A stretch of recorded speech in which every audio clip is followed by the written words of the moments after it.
Umar, dari mana hadis Nabi SAW yang sahih? Di mana Nabi SAW waktu duduk dengan beberapa istri beliau, lalu beberapa istri Nabi SAW mengangkat suaranya. Terdengarlah, Nabi SAW diam, istri-istri pada ngobrol di atas suara Nabi SAW. Lalu Umar pada saat masuk rumah Nabi SAW dalam hadis Bukhari Muslim, tiba-tiba istri-istri Nabi semuanya diam, nggak ada yang ngomong. Lalu Nabi SAW tersenyum dengan Umar. Lalu Umar bertanya, ya Rasulullah, apa yang membuat anda senyum? Beritahukan kepada saya. Kata Nabi SAW, saya heran dengan perilaku wanita-wanita ini. Tadi sebelum kau datang, suara mereka di atas suara saya. Tapi pada saat kamu datang, mereka semua senyap, nggak ada yang berani ngomong karena takut dengan kamu. Apa kata Umar? Wahai musuh-musuh Allah. Umar mengucapkan kalimat pada istri Nabi.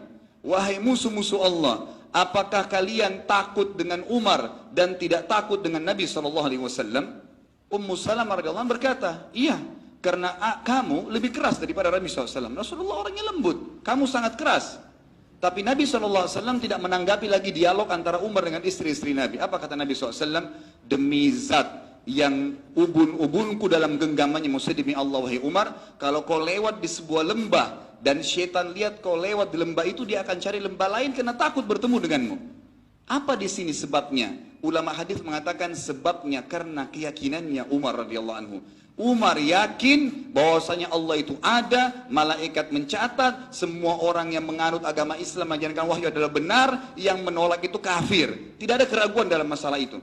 Makanya beliau mendapatkan julukan Al-Faruq yang bisa membedakan mana benar dan mana salah. Awal masuk Islam saja, begitu syahadat dan Nabi SAW sampaikan tidak boleh sembah berhala ini, Tuhan ini adalah Allah, diberikan bukti-buktinya, Umar langsung yakin. Ucapan pertamanya Umar kepada Nabi SAW begitu habis syahadat, ya Rasulullah, bukankah orang-orang Quraisy itu salah? Kata Nabi SAW, iya.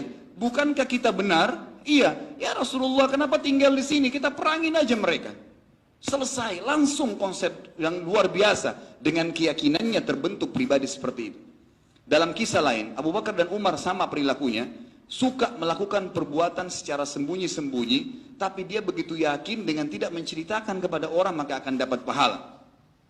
Satu malam Umar lagi jalan, kemudian dia melihat ada orang, ada sebuah kemah Badui, seorang laki-laki lagi duduk di depan, lalu Umar memberikan salam dan mengatakan, ada apa denganmu wahai fulan? Gitu kan? Kemudian orang itu berkata, silakan anda jalan saja, ada sesuatu hajat saya. Kebetulan Umar mendengar ada suara tangisan di dalam kemah. Lalu kata Umar, suara siapa itu? Kata orang tersebut, dia tidak tahu kalau ini Umar. Dia mengatakan, pergilah, selesaikan hajatmu. Kata Umar, tidak, itu hajat saya. Suara apa di dalam itu? Kata yang punya kemah ini, itu suara istri saya mau melahirkan dan tidak ada yang membantunya. Kata Umar, maukah kamu dibantu oleh saya dan istrimu dibantu oleh istri saya? Kata orang tersebut, silahkan kalau anda mau. Umar pulang di akhir zaman khilafah beliau, dan istri beliau pada saat itu yang terakhir adalah Ummu Kalthum, anak Ali radhiyallahu anhu.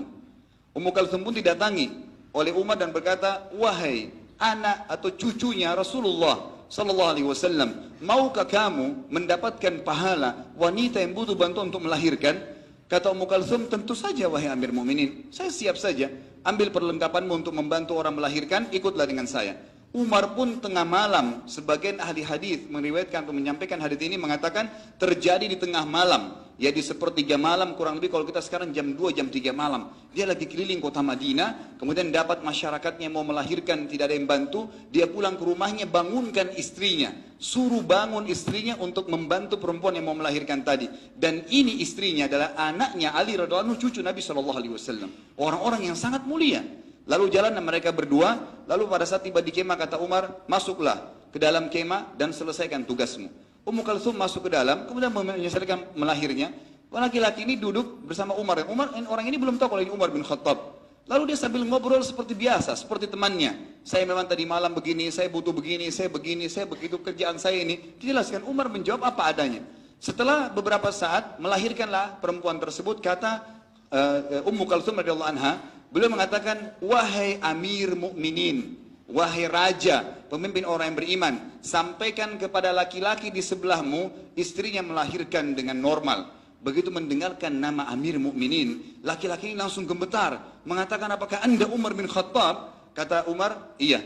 Tenanglah di tempatmu. Dia bilang, apakah anda Umar bin Khattab? Gemetar orang tersebut, ingin turun dari tempat duduknya ke tanah karena takutnya dengan Umar. Kata Umar, tetap di tempatmu, jangan kamu marah, jangan kamu takut, karena ini adalah tugas saya. Dan saya memang Umar bin Khattab, serta yang sedang mengurus melahirkan istrimu adalah Ummu Kalthum, cucunya Rasulullah SAW. Maka orang tersebut pun menangis sambil mengatakan, wajar kalau orang-orang semua menyebutkan keadilan anda. Dan saya mengatakan, semoga Allah membalas anda kebaikan dan juga anak Rasulullah SAW. Sungguh satu kehormatan Amir Mukminin membantu saya dan bayi saya dan rahim istri saya disentuh oleh cucu Rasulullah SAW. Apa yang membuat Umar bin Khattab mau melakukan ini tengah malam? Keyakinan.